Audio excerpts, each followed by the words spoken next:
Okay, let's continue today on the principle of virtual work for a rigid body. So just remember that in this example, we're assuming that this is rigid compared to the loads, I suppose. So we're just assuming that for all intensive purposes, the beam here is rigid. What we were looking at was this expression or this statement here. If a rigid body is in equilibrium, so this is the rigid body, it's in equilibrium under the action of concurrent forces. So these are the concurrent forces. I've not shown the horizontal one here, but I think you can ignore you're quite happy to ignore that. Then the virtual work done by the forces during any compatible displacement or virtual displacement is zero. So let's get rid of the forces, and then this is a compatible displacement. So this is a compatible virtual displacement. So hopefully you can see that's a compatible virtual displacement. So there's no additional forces being applied to the beam during that, and I know that we have moved it relatively far. So if it does help, then you can think of the compatible virtual displacement to be very small, like 0.01 millimeters, if that does help, but here we're showing it on a very exaggerated scale. So I have got my direction of the forces in the correct direction, as you can see here. So if the rigid body is in equilibrium under the action of concurrent forces and the virtual work done by the forces during any compatible virtual displacement is zero. So we're saying all of these forces have done no work as a result of that virtual displacement. It was me who came along and applied that displacement, as you can see. But the forces themselves have done, or the system itself has done no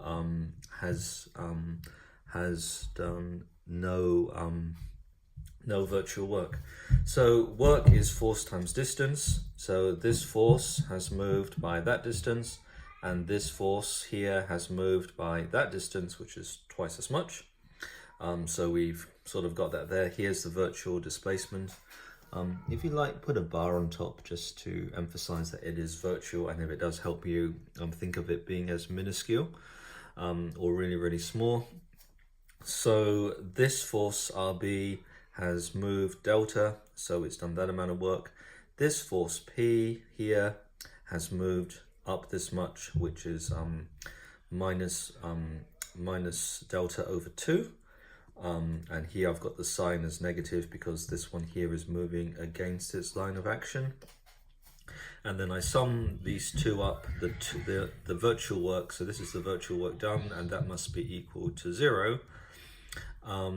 Here we've cancelled everything out, and then here I've been able to deduce that RB is just half of that value. So hope that all makes sense, yeah, hope all of that makes some sense, and you can see that you can use this virtual work or calculation of the work done by a virtual or imaginary displacement, which doesn't cause any further stresses in the rigid body. Hope you can see that can be used to calculate the reactions. So it would work if you had that there, or if you had that there. Okay, so if we wanted to think of a general case, so let's have a look briefly at what happens if there was a UDL. So that you can work it out. So if we now make a virtual displacement of that going up like there, so that's moved up there, okay, and then that again is RA. I'll put the horizontal force there, this time is 0. This one here is going to be RB, and then down along here we've got the UDL acting on the beam here. So what is the virtual work done in this case here? This one would have moved, we'll just call that delta, which I'll put the hat on. So that could have moved any distance you like. going upwards for the compatible displacements. If we said that one was L, okay. If we now said that this was W, what's the work done? So on one side here, you've got RB multiplied by the delta. And then on the other side, you've got your W, okay? And then you'll be integrating that between 0 and L. So integrating the W, dl, dx. So we could be taking out something which we will call dx. And then how much has that point moved up, which is at the middle of the dx. So we can use similar triangles. So using similar triangles, we've got delta bar over L must be equal to that displacement there, which I'll just call that, divide by x. Therefore, that question mark distance is equal to delta bar x over L. So that distance there is delta bar x over L. Okay, so you've got your W, and then you've got dx, and then so your W dx, which would be the total force, W times dx, multiplied by the distance that it's moved, and then you get delta bar x over L. Okay, not quite sure why I've put the hat here, so I'll just get rid of the hat, which indicates that it's virtual. So we'll see later on that, you know, this can be any value, but you know, most of the time we just want to use one to make things as simple as possible. And then you could rearrange that equation. So let's take out the W's. So let's take out the W's. Let's leave the dx there. Let's leave the delta hat there.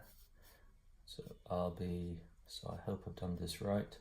So let's leave the hat there, and then we've got the x, which is there, and then we've got x over L. So let me just check. So done that one, and then I've got the L, which I seem to be integrate that out. So integrate x squared over 2 from 0 to L is equal to RB delta. So, okay, and then that one goes there, delta over L squared over 2 is equal to RB. And so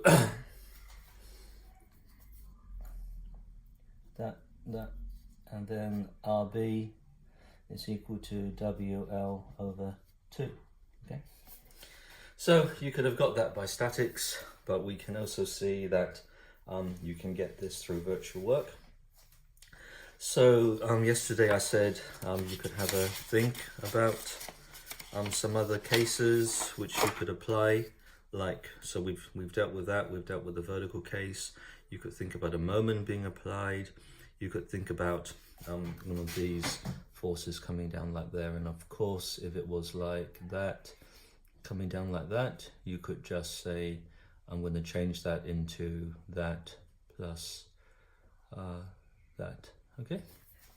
So an inclined force is nothing more than a horizontal force, and a vertical force being applied.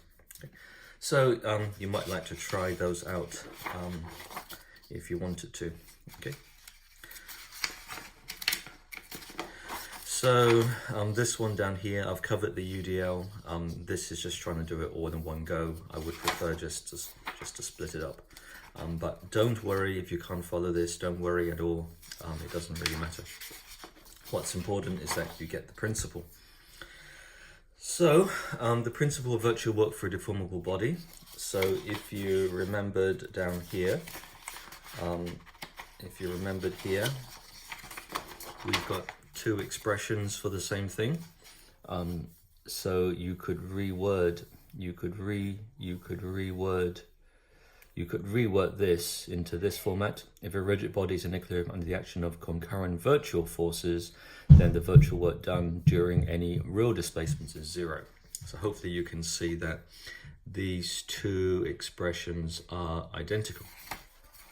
And then remember that we're talking about real displacements.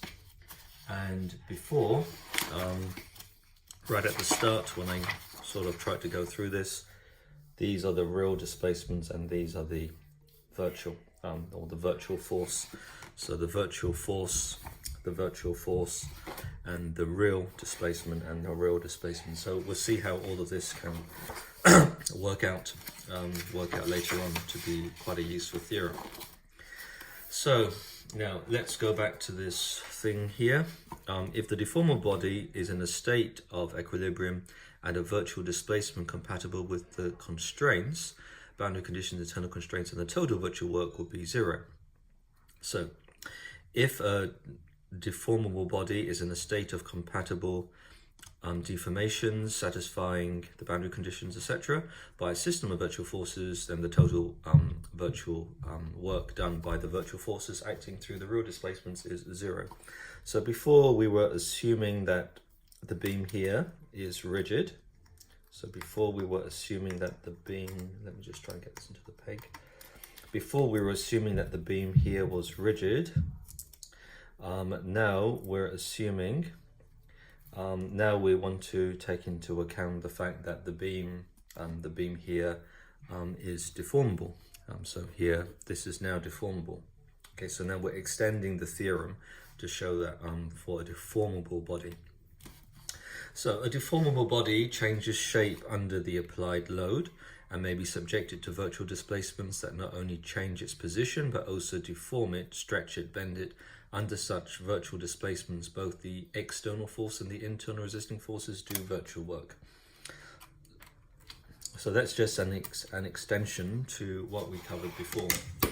So so here's the notation. So the external, for external loads, there are a limited number of external loads, point, spread, concentrated moments, etc. So there are a limited type. So I suppose the one that we haven't talked about might be this one here, but if you go to the Dropbox video, Puya covers the moment. Okay, but maybe you can look it at yourself anyway. But if not, send me a Piazza message and I'll do that tomorrow. So the virtual is all external forces. So that's force times distance. So that's exactly what we did here. Force times distance. That is for the UDL. So these are point loads. These are UDL loads, and these are moments. Okay, so just remember, moment is when I take a bit of the beam and with my fingers and just apply something like that. So no, that can't be seen on the camera, but that's a moment. Okay, that's an applied moment. Or virtual load times their corresponding real displacements, or virtual loads times the corresponding real displacements. So the external virtual work is either, so here's all there is to the subtlety of it, in terms of, I said there are two ways to interpret this. One of them is to put virtual in front of the force, and the other one is to put virtual in front of the distance. So we can see that here, virtual, this one with the hat is the virtual, and this one with the hat is the virtual. So it works out the same, as it should be. Okay. So virtual work during internal forces. So for deriving a formula for internal work, consider a tiny element of the structure, which is a dV, and the work done as a result of its real stress multiplied by the virtual strain, which we can see here for a beam here. So these are the real forces and equilibrium stresses, and this one here, these are the virtual displacements and compatible strains. So internal work in a deformable body. So when the work, when it deforms, you're going to get, so think of that like a displacement, yeah, okay, because it's a strain, it's a displacement, and think of this one here like a stress, okay? So before we're doing force times distance to work out the work, and now here we're doing stress times strain integrating over the volume, so nothing has changed. So that's the dV, where dP is the axial force on the volume, du with the hat is the elongation or contraction, and the total internal work over the structure is the integral over the volume of stress times strain. Okay, so you should know that already anyway, from energy. Integral over the volume, stress times strain, is going to be the work. So we got two ways of expressing it, one with the hat on the stress and the other one with the hat on the E. So both are exactly the same. So that tells us what, so in one of them we're applying a virtual strain, and the other one we're applying a virtual force to get the virtual stresses, where V is the total volume of the structure. Equation 13 is the virtual force stress variant of virtual work. For shear stresses, exactly the same. Shear stress, so the real stress multiplied by the virtual strain will give you the work, and express that in the other way around. The virtual work is the real strain multiplied by the virtual stress. Okay, and down here we can see a picture for the bending. So in the following paragraphs, we derive the formulas for the virtual work performed by the various forces, axials, bending moments, shear forces, and torsional moments. So just remind us what a torsional moment is when you do that. Okay, so we've got bending about the major axis, bending about the minor axis, bending about the minor axis, bending, which would be down there, and then shear, which would be down there. So we're going to come up with something that's unified.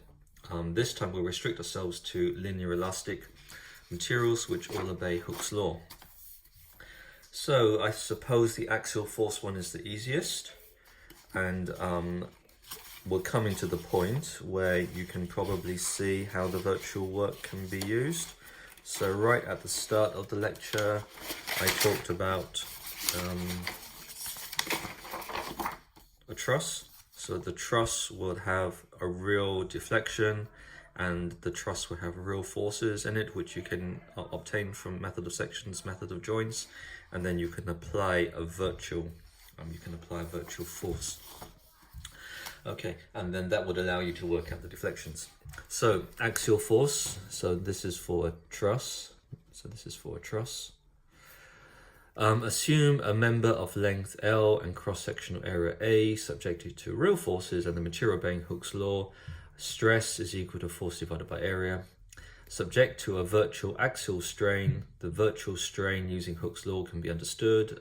So the virtual strain is equal to a virtual stress over E, which is equal to a virtual force over EA. So the internal virtual work becomes the integral over the volume, stress times virtual strain, dV, and you go through all this, and what it comes up is this integral here, which for a truss would be, I'll put the sigma sign, sum of all members n dash n over EA, okay, multiplied by L. So later on when we go through the truss examples, what we'll be doing is we'll be working, instead of doing the integral, we will be adding up all of the work done by the truss, all of the work done by the truss, going through this real displacement. So real displacement, all the forces in each of these truss members will be put like in a spreadsheet or in a table, and you'll be adding them onto the virtual stresses, which you would be applying unit load. So in this case here, you want to work out the deflection there. So we'll be putting the virtual force leading to the end dashes at that point. So if you don't understand what I'm saying, hopefully it would all clarify later on with the worked example. So so here the virtual force, so we're using the virtual force variant of the principle. We would end up with exactly the same result as before. So bending moments, stress, the real stress in a beam. So this, when I apply that, okay, so when I apply that, I'm developing some stresses. Stresses is equal to, the stress is equal to the bending moment multiplied by y over I, as you would have been taught in Quincy and Lucas's section of the course, so I don't want to have to go through that again. Imagine that the member is subjected to a virtual strain at the cross section such that a rotation, we've got the virtual strain. The virtual rotation can be understood as the result of the action of a virtual bending moment, which we got the m dash there. And then the external virtual work becomes integral stress times strain. Make the substitutions, and you get the integral EI, M bar, and M.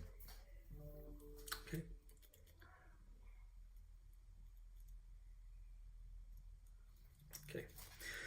Which again is emphasized that the real and virtual bending moments as well as the section properties may change along the members. And if you use this one here, then obviously that's constant moment. Okay. So, and that is bending about the major axis. Now, in this example here, so we're always bending in that direction there, but I suppose you could be bending in the outer plane direction. So I'm pulling this outwards. Not sure you can see that, but I'm pulling it outwards. So there is two bending moments, one in plane and one out plane. And when I drew your attention to equation 25 yesterday, that would be the in plane, and that would be the out of plane. So in plane and out of plane. So in most problems, we can forget about that one because we're only concerned with the in plane. But you can see that the equation is completely general, can be applied for both in plane bending and out of plane. Shear forces, assume a member of L, cross-sectional area is AV. Note this is different than the usual cross-sectional area because the shear deformations are resisted by the web. Anyway, obeying Hooke's law, derivations of the shear force are more complicated, so we'll just give the final formula. Here GA, G, I can't remember. I can't remember what G is.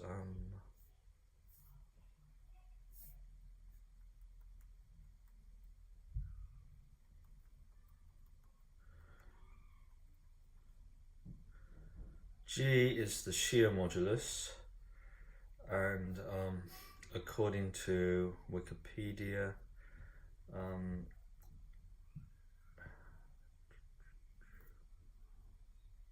shear modulus of metals, shear modulus of metals. Okay.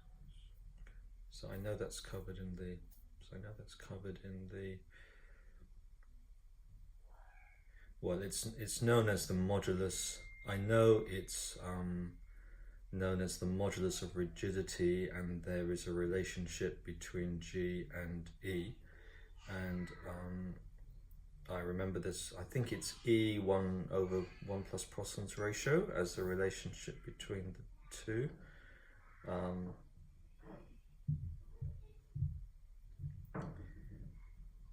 Anyway, you would have covered what G is before. From memory, I think G is equal to E1 plus epsilon, Poisson's ratio for a metal, and I think Poisson's ratio for a metal is 0.3.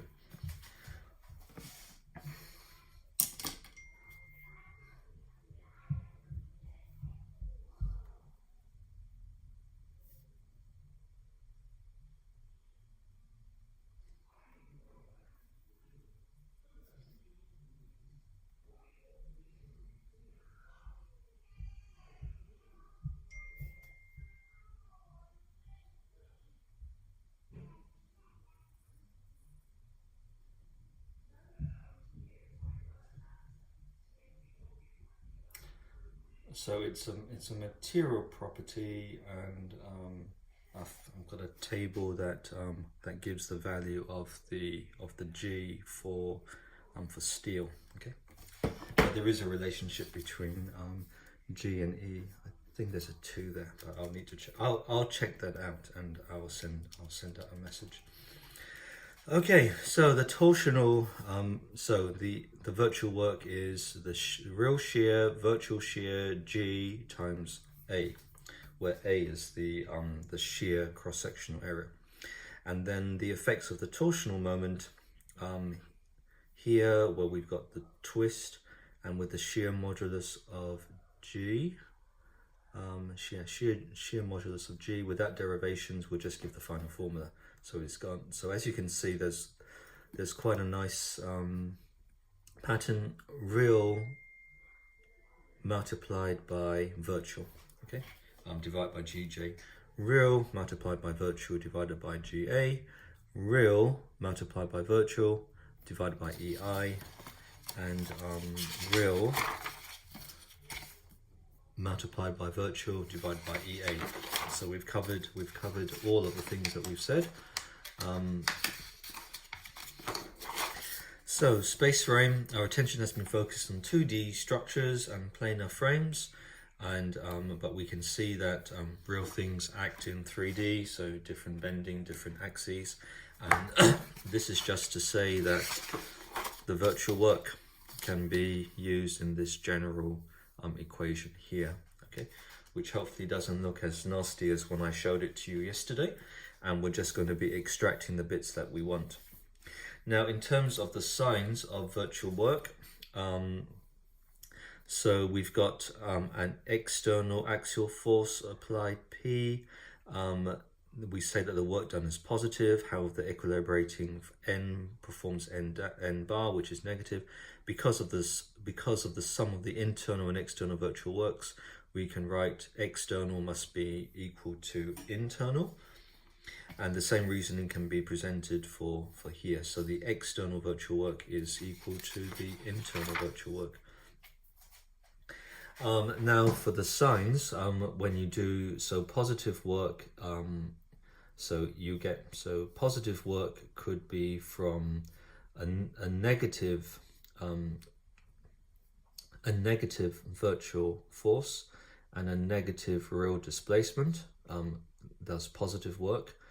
So we'll see these in examples, or positive can be if the two are positive, and you get the negative in the case when you've got positive or negative and positive.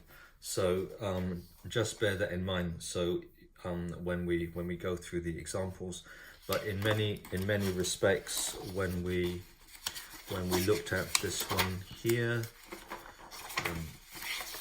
When we looked at that example there, you could see that I already had put the negative sign there because that's working against the virtual force. So the work done is negative because this is acting downwards, which is why I stuck a negative sign there, because the displacement and the force are in different directions, hence the negative. So I hope that makes sense, but that will come out with the sign convention. So we're not really worried which one is positive and which one is negative. We just know 2 negatives make a positive, 2 positives make a positive, and if one of them is positive and one of them is negative, then the work done is negative. Okay, so now we come on to the unit load method. So the unit load method was what I covered right at the start here. So unit load method. So you decide where to apply the virtual force. Okay, so this is a question that normally comes up in Piazza. You say you've got the real system, so no one's arguing what the real system is. The question is where do you apply the force or the virtual force? And you apply the virtual force at the position where you want the deflection.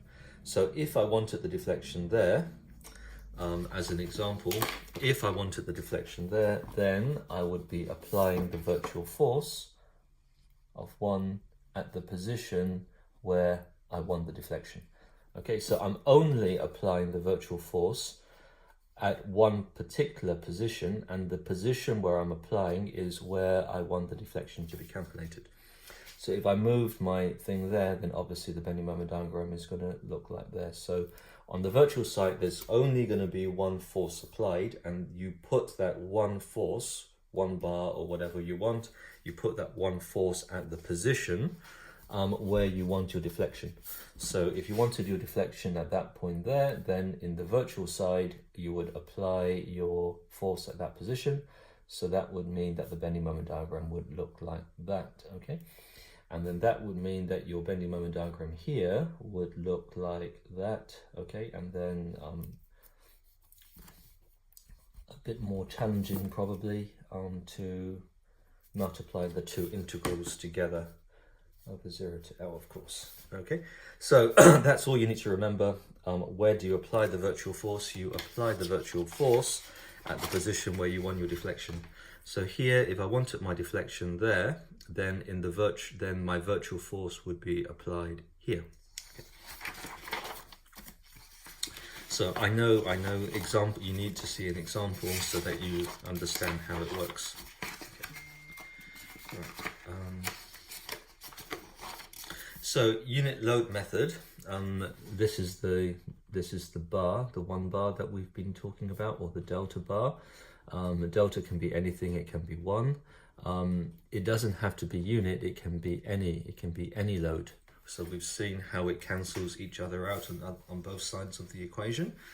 But one, as I said, is a very, very convenient number.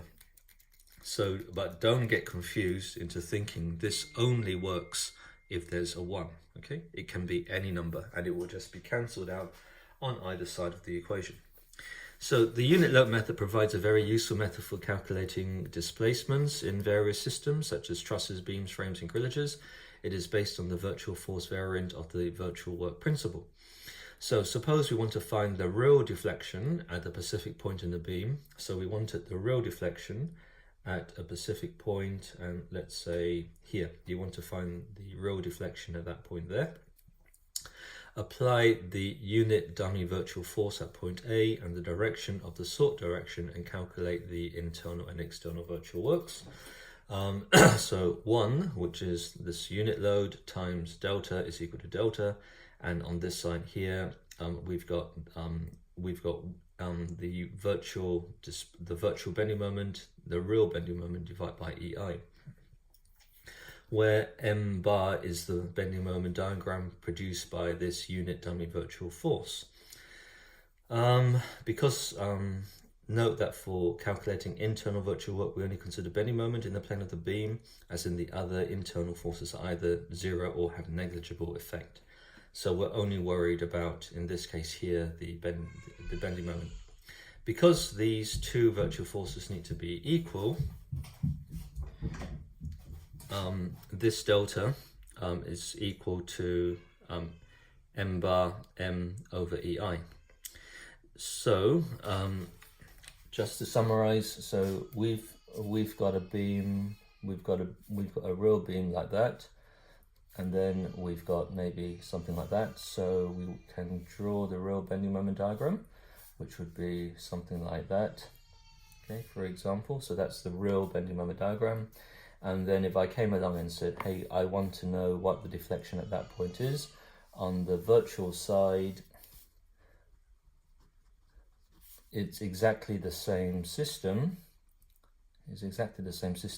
But I'm applying the virtual force W, or 1, sorry, I'm applying the virtual force at the position where I want to get my my deflection.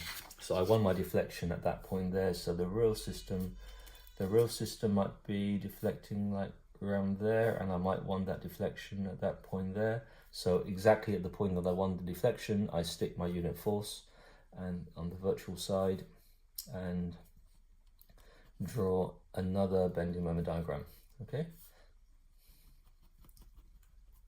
And then you'll say how much work has been done. On this side here, 1 bar multiplied by delta is the work done. So that's the real displacement and that's the virtual. And on the other side there, you've got your real bending moment diagram, which I'll call M as a function of x. You've got your virtual bending moment diagram, which I'll call M as a function of x bar, divide by integral 0 to L dx and 1 over EI. Okay? So that is just the same as that, except that I've used small delta instead of big delta, but that doesn't really matter. And you'll be then integrating these. You'll be then integrating these two, so you get 1 over EI, and it's very convenient then to draw the bending moment diagram multiplied by that. So this is the real and this is the virtual dx, and then is equal to 1 bar delta, and then we can see because that's 1, you'll end up with the calculation of delta. So don't worry too much if it looks complicated. Okay. Now, if you're calculating rotations or slope, you could apply a virtual rotation at the point. So we could use the theorem of virtual work to be able to calculate the rotation here at the end. So we could apply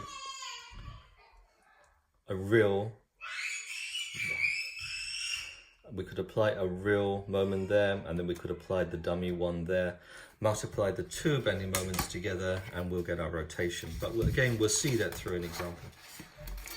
So the biggest question is now how to do these integrations.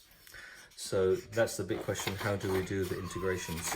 So there are a few methods to calculate the There are a few methods to calculate the.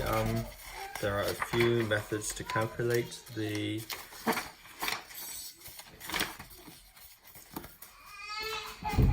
I'm doing a lecture, Emily. Okay. What's the matter?